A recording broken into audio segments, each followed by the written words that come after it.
কিয়ামতের দিন এই সূর্য যখন মাথার উপরে নেমে আসবে, গুনাহগারের মাথার মগজগুলো ভাতের মারের মতো ফুটবে। সূর্যের গরমে এই মাটির জমিনটা তামা হয়ে যাবে। আলাদা কোনো কিয়ামতের মাঠ হবে না। আমগো সিদ্ধিরগঞ্জ সহ গোটা দুনিয়ার জমিনটাই হবে কিয়ামতের মাঠ। এইটাই হবে মাঠ।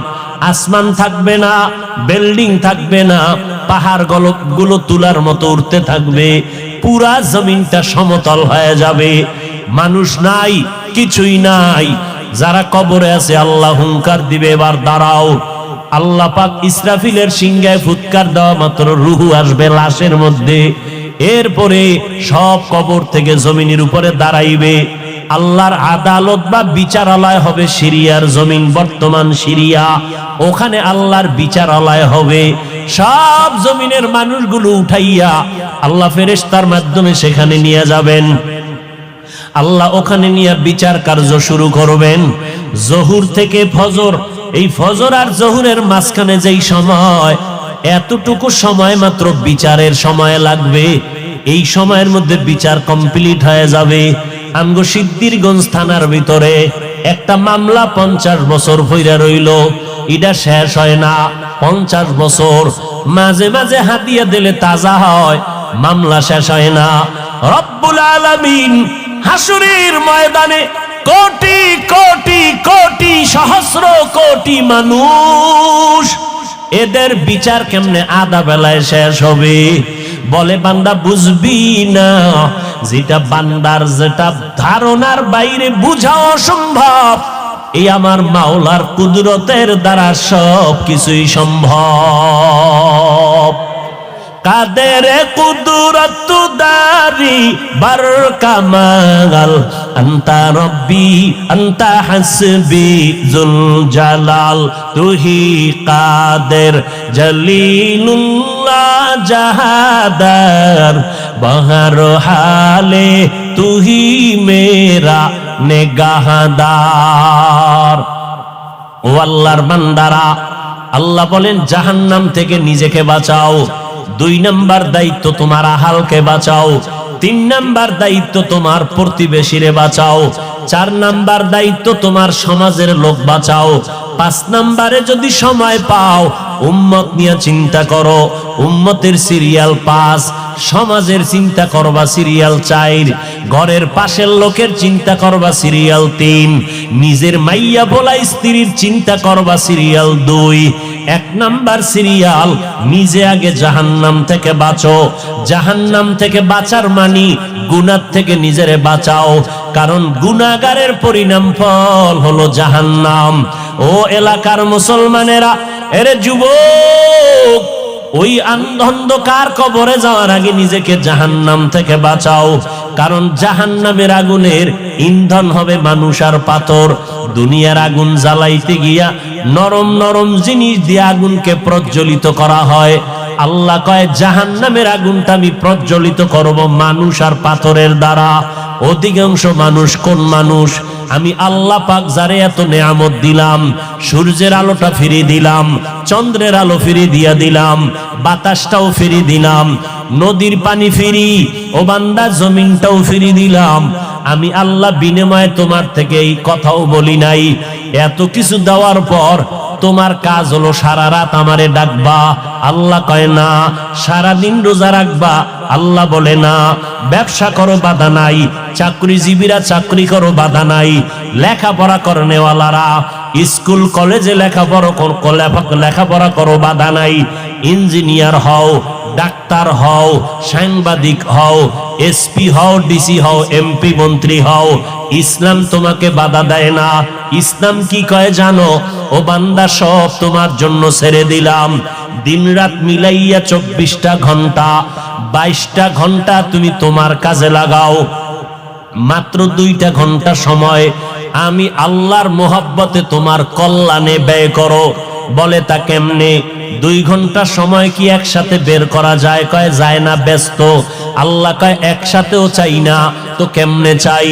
ফজরের 4 রাকাত নামাজে 20 মিনিট দিয়া তুমি তোমার দোকানে চলে যাও। আবার জোহরের সময় আইসা 10 রাকাত নামাজে 20 মিনিট দিয়া আবার তুমি তোমার ব্যবসায় চলে যাও, আবার আসরের 4 রাকাত নামাজে 20 মিনিট দাও, এরপরে তুমি আবার দোকানে যাও, মাগরিবের 5 রাকাত নামাজে আবার 20 মিনিট দিয়া তুমি তোমার সংসারের কাজে চলে যাও, এশার নামাজ ঘরের মধ্যে যাও, তোমার ব্যবসাও ঠিক রাখো, চাকরিও ঠিক রাখো, এদিকে মাওলার কাছে ডিউটিও ঠিক রাখো। এশার নামাজটা পড়িয়া ঘরের মধ্যে যাইয়া সন্তানের সময় দাও। সারাদিন ব্যবসার কারণে পারো নাই, সারাদিন চাকরির কারণে মাইয়া বলারে সময় দিতে পারো নাই, এশার নামাজটা পড়িয়া ঘরের মধ্যে যাইয়া সন্তানদের সময় দাও, স্ত্রীকে সময় দাও।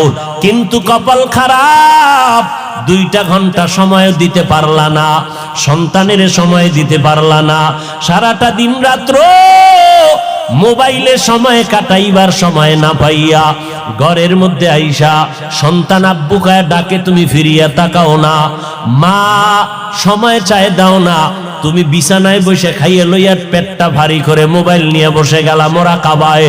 এইবার মোবাইল চাইতে চাইতে ঘুমাইয়া গেল, সন্তানের সময় দিলা না, স্ত্রীকেও দিলা না, মোবাইলটা চাইতে চাইতে তোমার চোখের পাওয়ার নাই, কানের পাওয়ার নাই, হার্ট দুর্বল, মাথা ব্যথা বেড়ে গেছে, এখন আর কোনো কাজে মন বসে না, মেধাটাও সংকুচিত হয়ে গেল।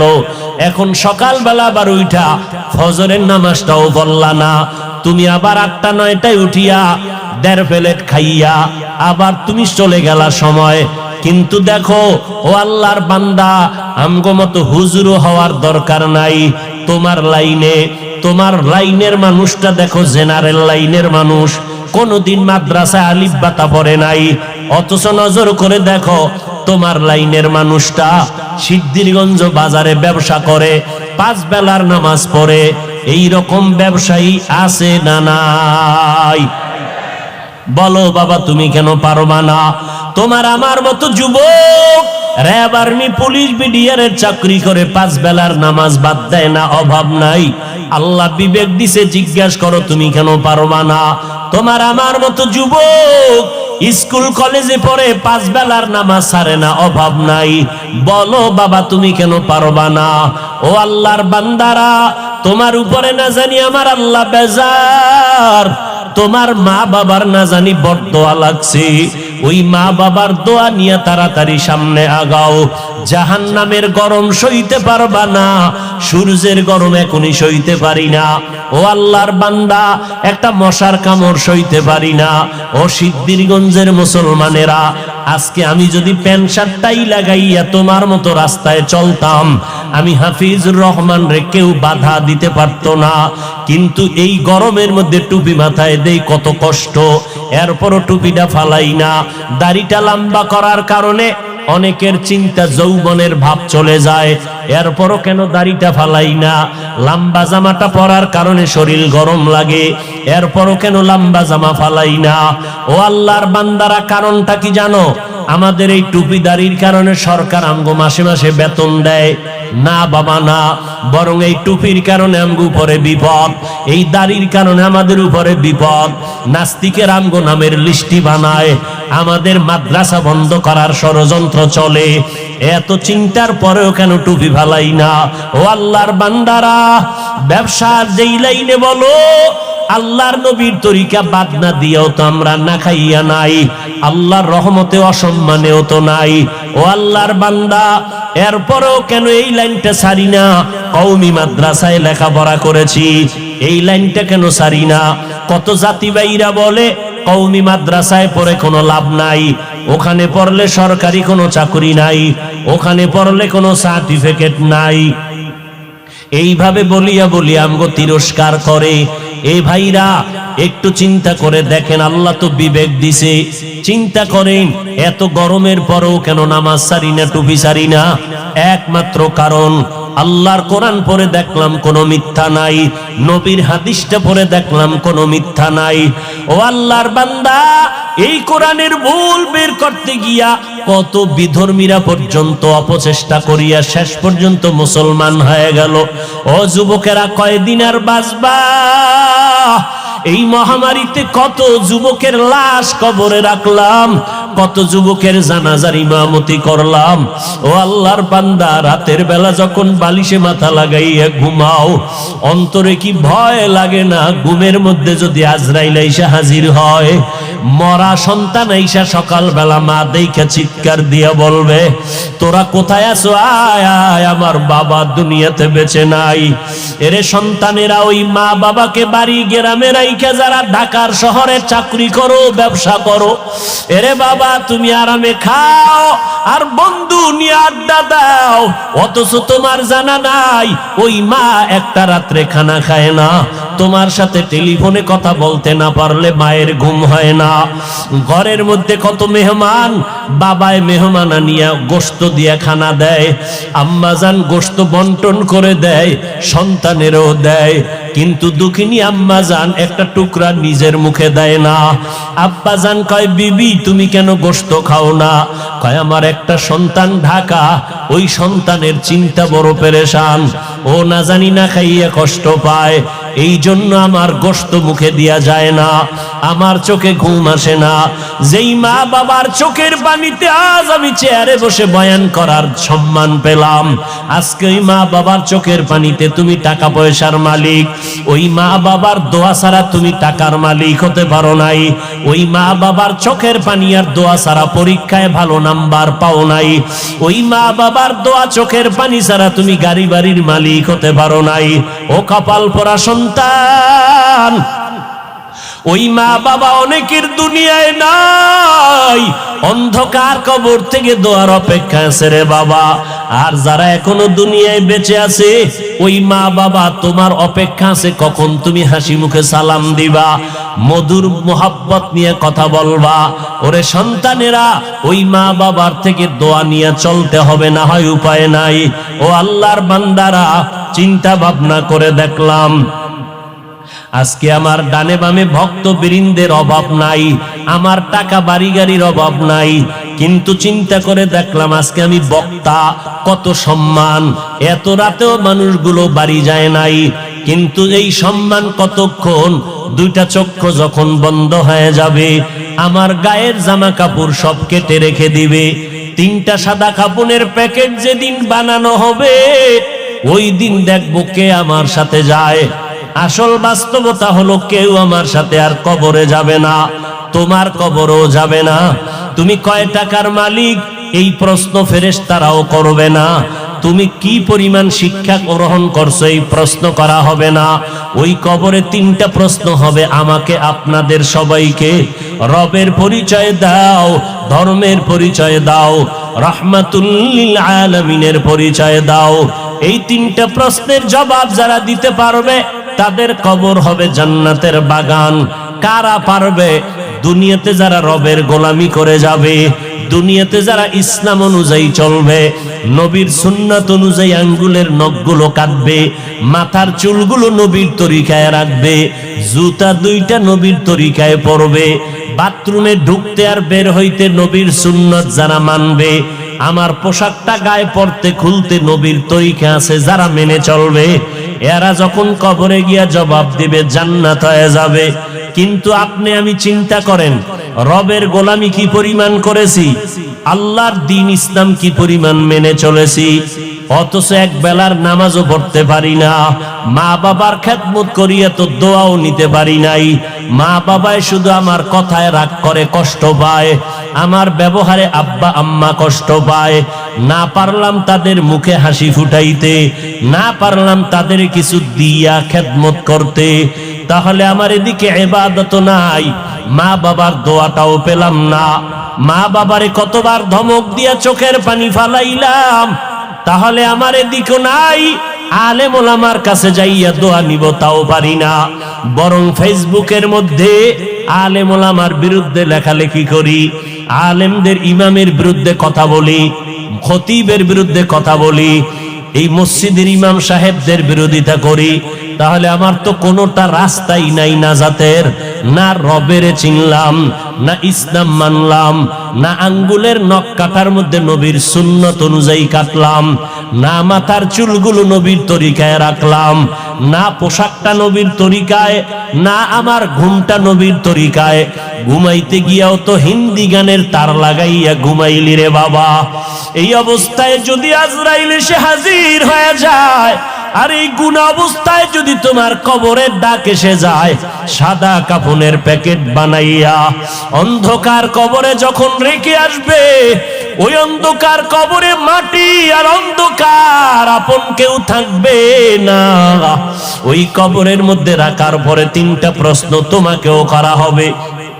রবের পরিচয় দাও, ধর্মের পরিচয় দাও, রাহমাতুল লিল আলামিনের পরিচয় দাও।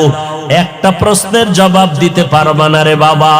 আমি কিন্তু এতক্ষণ বয়ান করিয়া স্কুলের পড়া নিষেধ করি নাই, কিন্তু খবরদার, কারো চাকরি ছাড়তে বলি নাই, কারো ব্যবসা বন্ধ করতে বলি নাই, বরং 22 ঘন্টা সময় তুমি তোমার লেখাপড়া চাকরি ব্যবসায় দাও। মাত্র 2টা ঘন্টা সময় 20 মিনিট 20 মিনিট করে 5 বেলার নামাজে দাও। মা বাবার দোয়া নাও, ওলামায়ে কেরামের দোয়া নিয়ে আমল করো। লেখাপড়াও বন্ধ হবে না, চাকরিও যাবে না, ব্যবসাও নষ্ট হবে না।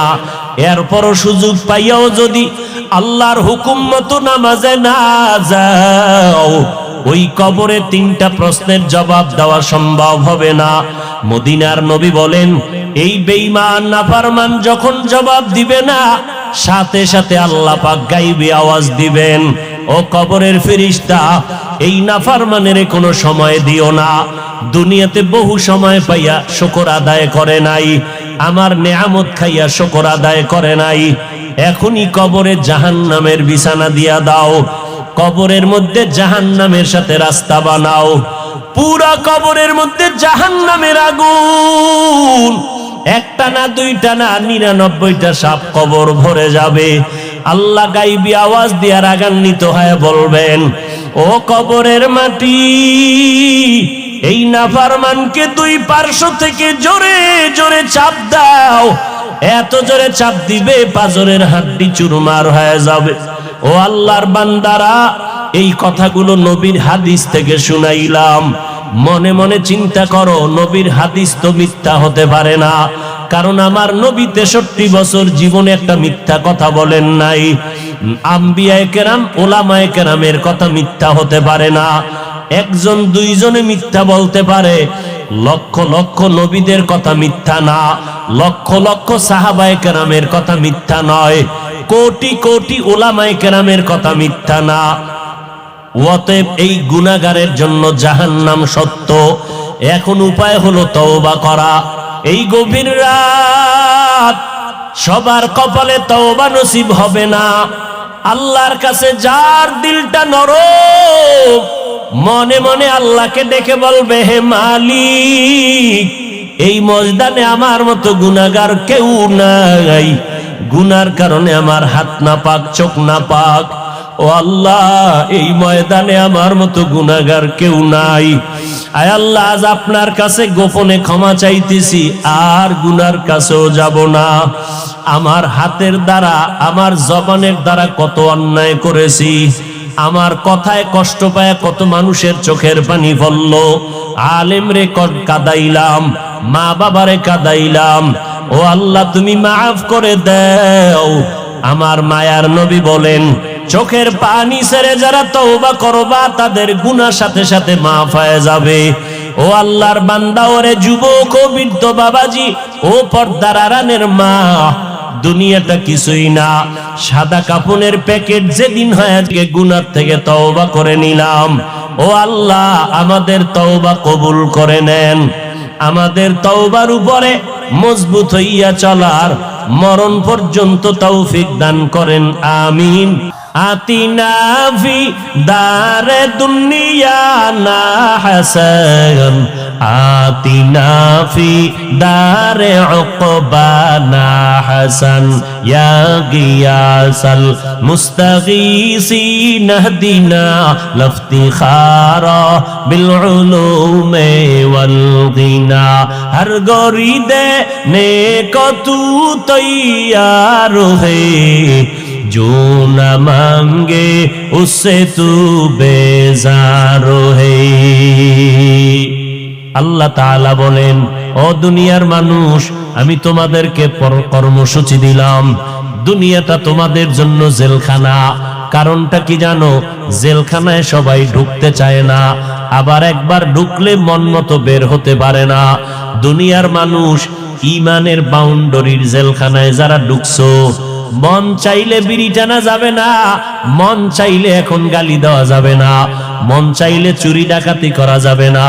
কারণ ইসলামের বাউন্ডারির মধ্যে চুরি করার অনুমোদন নাই, বিড়ি টানার অনুমোদন নাই। ইসলামের খাঁচার ভিতরে কারো হক নষ্ট করার অনুমোদন নাই, কাউকে গালি দেওয়ার অনুমোদন নাই। আরে মানুষ কেন, ইসলামের বাউন্ডারির মধ্যে আল্লাহ তাআলার কত সুন্দর আইন। এর কোরবানির সময় যখন গরু জবাই করো, একটা গরুর সামনে ছুরি দেখাইও না, নিষেধ, গরু কষ্ট পাবে। এক গরুর সামনে আর একটা গরুরে জবাই করবা না, গরু কষ্ট পাবে। গরুটারে রশি দিয়া বাইদা জমিনের মধ্যে শোয়াইয়া 1 সেকেন্ড দেরি করবা না। কিন্তু আমাদের সমাজের মানুষেরা কোরবানির সময় গরুটারে হাতে পায়ে বান্ধিয়া মাটির মধ্যে শোয়াইয়া এরপরে বিশাল চিঠি পড়ে, অমুকের মাইয়া, অমুকের ভোলা, এই রকম 7 নাম 13 বাড়ির নাম নিয়া গোষ্ঠী শুদ্ধা নাম পড়ে। অমুক একজনের নাম আব্দুর রহমান, নাম পড়ল, বাবার নাম, মায়ের নাম, ওয়ার্ড, এরপরে থানা, এরপরে জেলা। কিও এত নাম কেন? আমার এই নামে তো অমুক জেলায় আরো থাকতে পারে, যদি এই জেলার নাম না কও তাহলে আমার দোয়া তো আর এক জেলায় চলে যাইব। এই জন্য আমার গোষ্ঠী শুদ্ধ সব নাম ক। 7 জনের নাম কইতে কইতে গরুটা আদা মরা হয়ে গেছে। ও আল্লাহর বান্দারা, এগুলো শুধু মূর্খতা আর কিছুই না। তুমি কোরবানি দিতেছো আমার আল্লাহর জন্য, কার নামে দাও কেউ জানার দরকার নাই, আমার আল্লাহ জানলেই তো যথেষ্ট।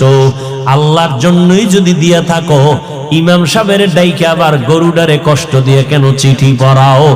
এর একমাত্র কারণ এই মানুষটা বড় মূর্খ। জুমার দিন ইমাম সাহেবের নিয়ত করছে, হুজুর আব্বার লাগে একটু দোয়া করেন, পকেটে 1000 টাকার হাদিয়াটা রাখছে। ইমাম সাহেব দোয়া করতে গিয়ে আরো 6 জনের নাম কয়ে লাইছে মোনাজাত। মোনাজাতের ভিতরেই মেজাজ গরম, হাদিয়াটা দিয়া হবে না, যে ইমাম সাহেব আমার বাবার জন্য দোয়া করতে গিয়া 1000 টাকা দিব হাদিয়া নিয়ত করছি, হেদিয়া আরো 6 জনের নাম কইল। এবার পকেটে খুঁজা টুইজা 200 টাকা দিছে, যে দোয়া ভাগ হয়ে গেছে। আগে হুজুরে আমার আব্বার নামটা একক কইলে পুরো দোয়াটা আমি একা পাইতাম, এবার 6 বাবার নাম কইছে তো দোয়া কি হয়ে গেছে, ভাগ হয়ে গেছে, হাদিয়াও কমে গেছে। এরকম কিছু জাহেল, কিছু ধর্মান্ধ মূর্খ আমাদের সমাজে আছে না নাই? আল্লাহ হেদায়েত দান করুন। हकीकत से तो दुनिया बेखबर है, दुनिया की नुमाइश पर नजर है। नमी गोयाम के अज दुनिया जुदा बाश, बहर कारे के बाशी बा खुदा बाश। আর মসজিদের ভিতরে তো এখন নামাজের জায়গা রেজিস্ট্রি করা থাকে, ঠিক না? এইটা সভাপতি, এইটা এমপি, এইটা সেক্রেটারি, এইটা হইলো সদস্য সচিব। এখানে যদি সভাপতি না আইয়ে ও জায়গাটা খালি থাকবে, এই অবস্থায় নামাজ। যদি এখানে একজন হান্দে তো এর চাকরি যাওয়ার আগে ইমামেরটা নাই, বেদবি। এই যে কর্মকাণ্ডগুলো আল্লাহর ঘরে, এগুলো সব হারাম। এগুলো কি সব হারাম। এরপরে আবার এখন তো চেয়ারম্যান, বিশাল দামি দামি চেয়ার লয়ে বয়া চেয়ারম্যান হইয়া, ইউনিয়নে চেয়ারম্যান একজন, জুমার দিন মসজিদে চেয়ারম্যান 13 জন। চেয়ার লয়ে বয়ে বয়া ইমামের বয়ান নাই, হে ঘুমায় ঘুমায় আরশে আজিম ঘুরতেছে। আরে ঘুম, এমন ঘুম দিছে যে আমাদের বরিশালের পারাবত সাপ কি টানা যে টানতে আছে, লঞ্চের আওয়াজ, ইমামের বয়ান আউলায় যাইতেছে।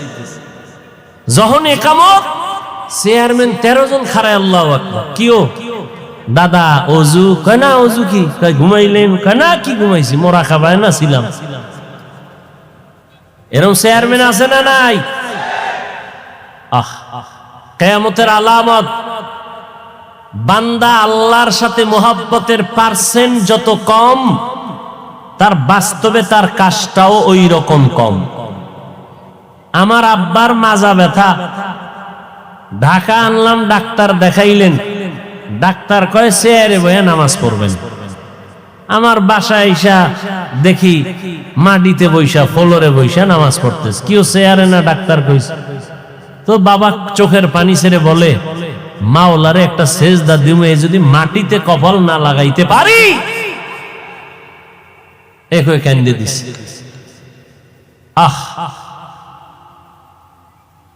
আর আমনে গো মসজিদের খতিবরা যদি কয় চেয়ার বাদ, তুই বাদ, কি ঠিক নি?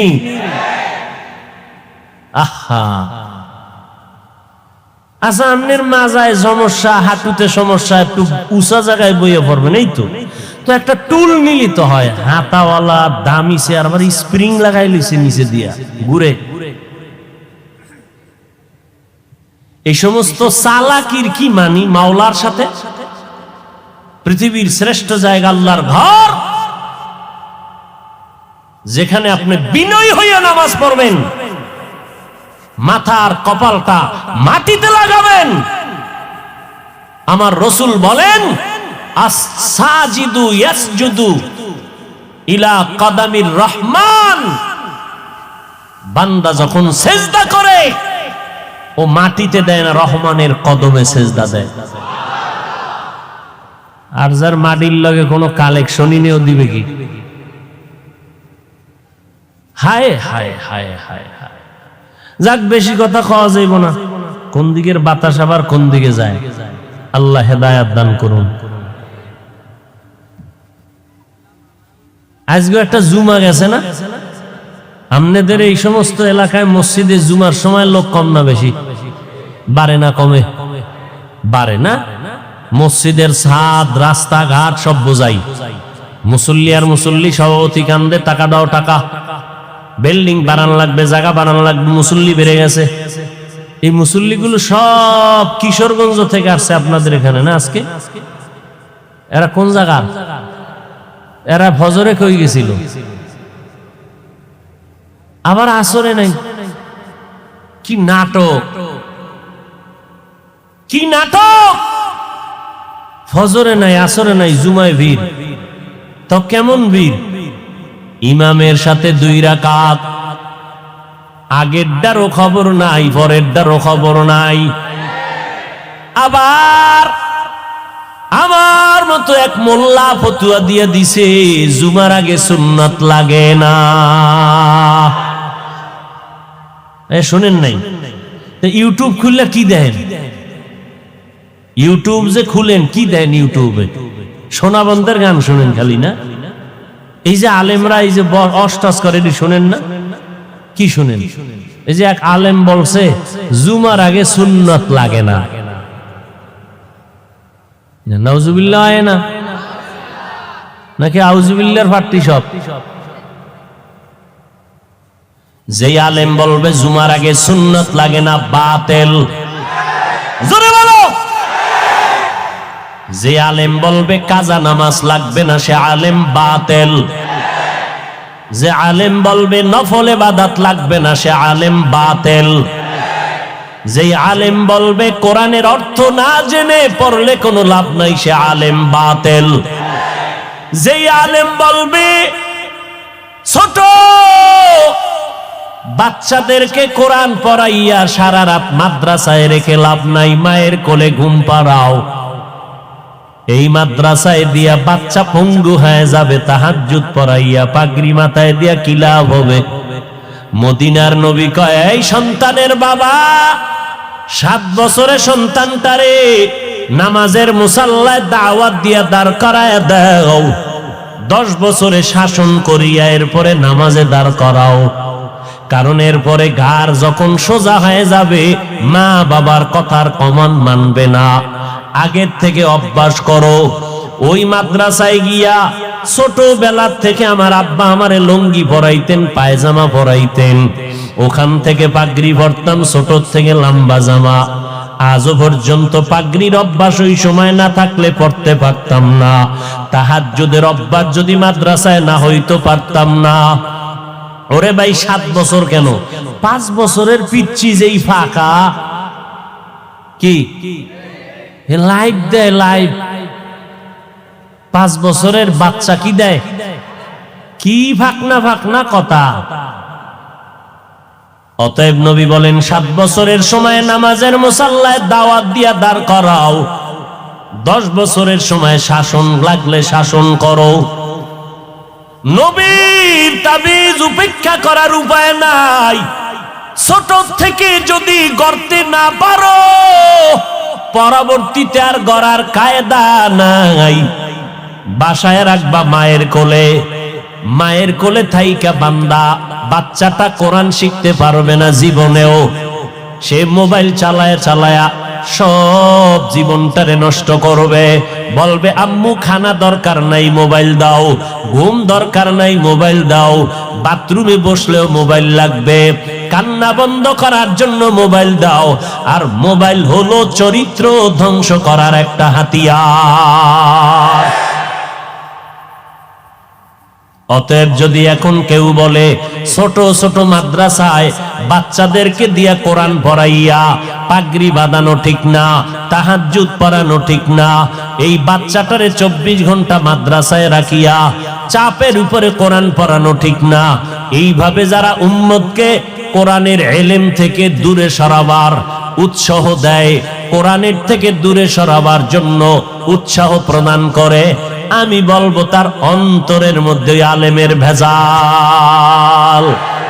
এলমেরা এজাজো করদান বেহিসাব, খলকেরা দাদান জওয়াবে বাসওয়াব, হক না দারাত দোস্তে খলকা জারেরা, নিস্তে ই খসলতে একে দিনদারেরা।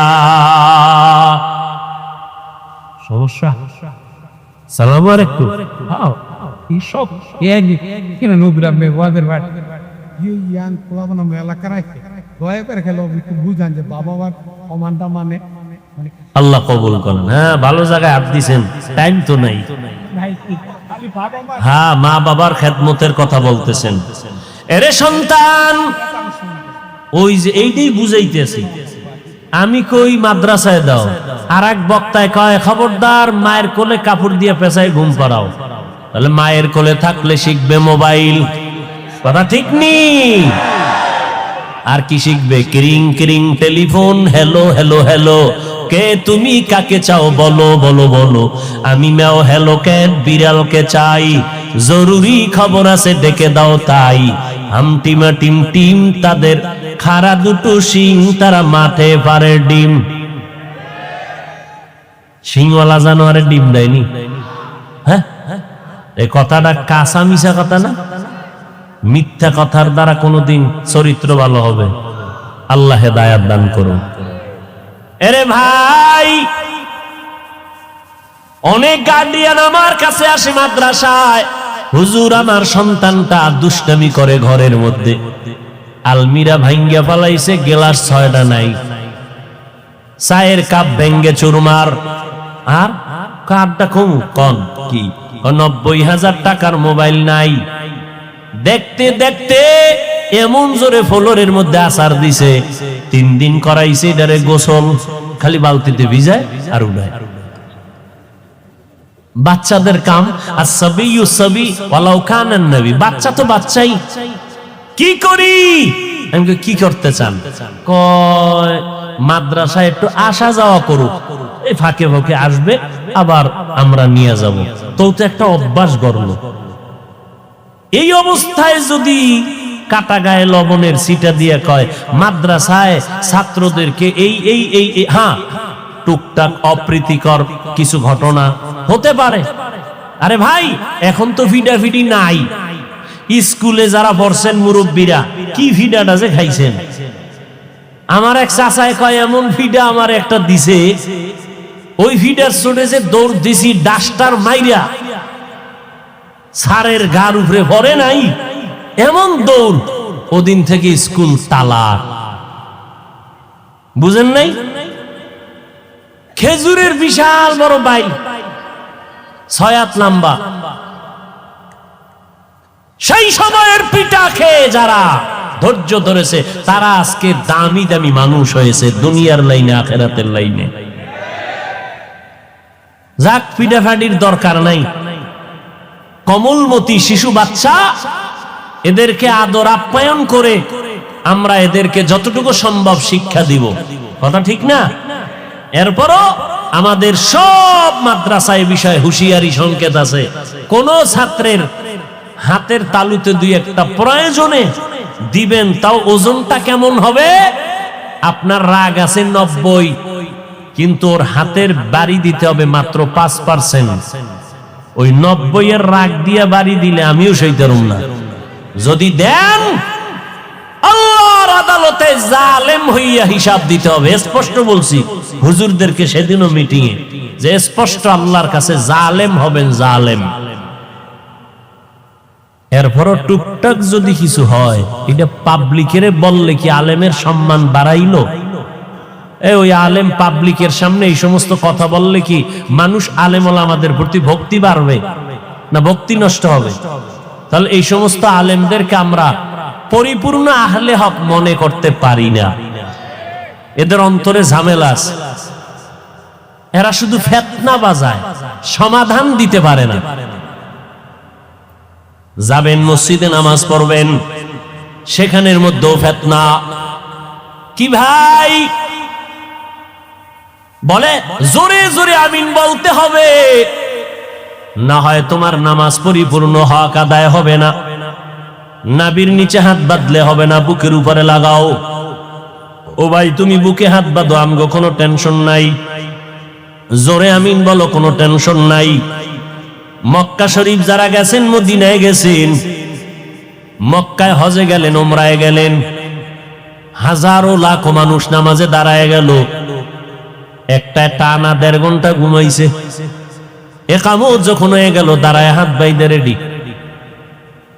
একটা নামাজে দাঁড়াইছে, মোবাইল আইছে, মোবাইল পকেট থেকে বাইক করে হেলো, নামাজের ভিতরে হেলো।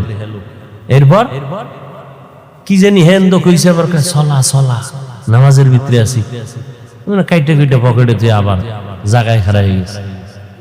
আর একটা দেখলাম নামাজে দাঁড়াই দাঁড়াই রুকু টুকু দিল, সেজদায় যাওয়ার আগে পকেট থেকে কি যেন বাইর করছে। উম্মা নামাজ পড়ে দেই একটা কাঠ, বিশাল এক কাঠের টুকরা। কিও? সারা দুনিয়াটা ইবলিস সেজদা কইরা নাপাক করছে, আমি কই দেবো, এজন্য কাঠের উপরে দিছি। এত ফেরকা সৌদি, মক্কা, মদিনায়, কিন্তু কই কিলাকিলি নাই, গীবত শেকায়াত নাই, কোনো দ্বন্দ্ব নাই।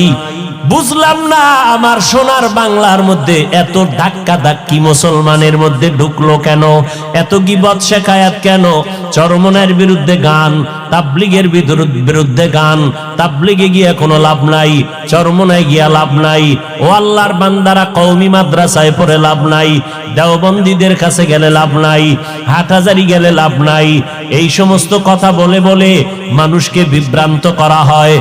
আমি এক ওয়াজে বললাম, আপনার কথা আমি 1 মিনিটের জন্য মেনে নিয়ে বললাম, খোদার কসম চরমনাই যাব না, তাবলীগেও যাব না, উজানিও যাব না, বাহাদুরপুর যাব না, নানুপুরেও যাব না, কোন পীরের দরবারে যাব না, তাবলীগেও যাব না, দেওবন্দে যাব না, কওমি মাদ্রাসায় যাব না, হাটহাজারি যাব না।